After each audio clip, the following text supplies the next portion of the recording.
Hello everybody, welcome back to Break the Tackle. I am the PEF here with the PEF 10, and this is a tough one. Okay, literally every team that was on the PEF 10 last week either won or was on a bye. And on top of that, there are two teams that I want to add to the PEF 10. There are 12 teams right now, and I am struggling. So this is what I decided to do. I just threw out last week's list, forget about it. I'm not even going to think about that list anymore. What I'm going to do is I'm going to take those 12 teams and then I'm going to arrange them from who I would fear the most to play against. So let me just go through the list of teams I had on the list. Colts, Chiefs, Packers, Seahawks, Broncos, Lions, Eagles, Buccaneers, Patriots, Bills, Rams, Chargers. Those 12 teams, I feel like those are the clear top 12 teams of the league. It's a shame I can't put all of them in the PEF 10, but them's the rules, unfortunately. But those 12 teams, I think, are easily the 12 best. I think it's a drop-off from 12 to 13. I put them in order, and I'm going to shout out my honorable mentions real quick. At number 12, I have the New England Patriots. Great team, bright future. Just very young, could use a piece or two here and there, so they are, they are a great number 12. They could have easily been on this list. They've been on the PEF 10 last couple of weeks. At number 11, I have the Broncos, and it's crazy because they've been at the middle of the PEF 10. They've been at that 4 to 6 range for the last few weeks, but I had to knock them down. The Patrick Surtain injury, I'm definitely worried about. Also, Bo Nix could be a little hot or cold. This is arguably the best number 11 we've ever had on the PEF 10. But yeah, some teams had to be off the list, and I definitely feel bad, but these are tough decisions. Coming in at number 10, I have the Seattle Seahawks. Coming off of the bye this week. I'm just really high on the Seahawks. Last week, I think I had them at 3 or something like that. I've been really high on the Seahawks, but I don't know. There is some hesitation. How's Darnold gonna do down the stretch?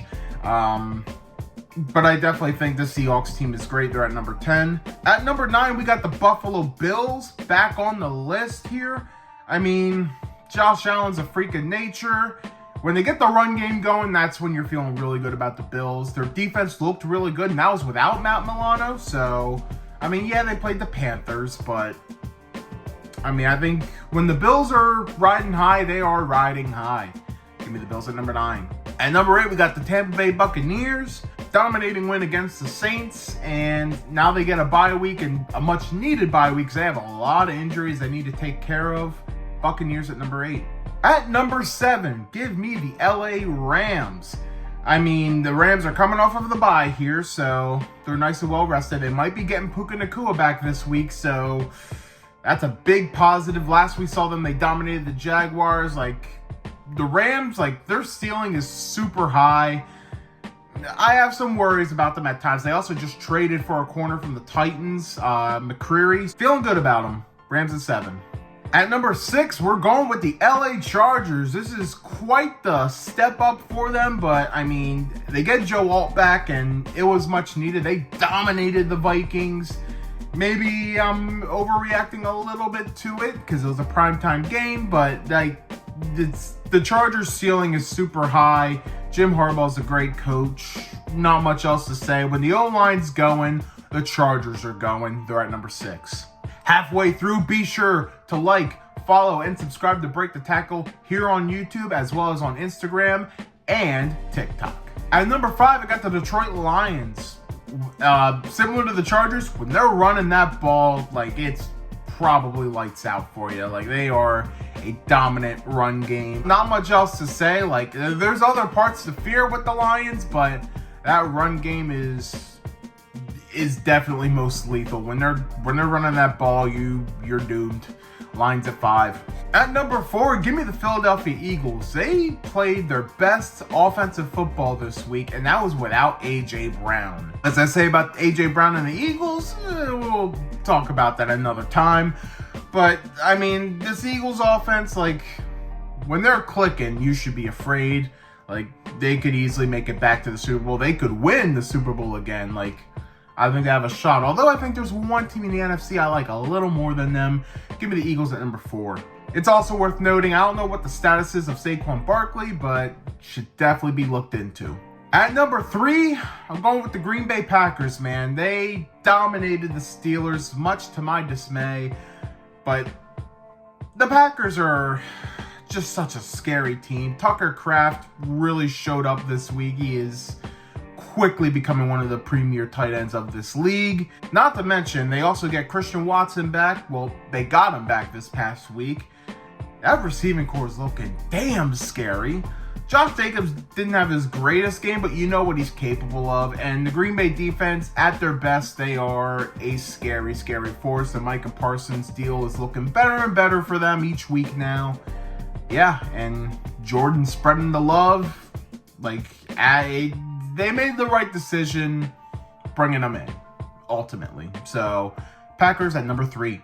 At number 2, give me the Kansas City Chiefs. Yeah. I have been getting a lot of hate, but I mean,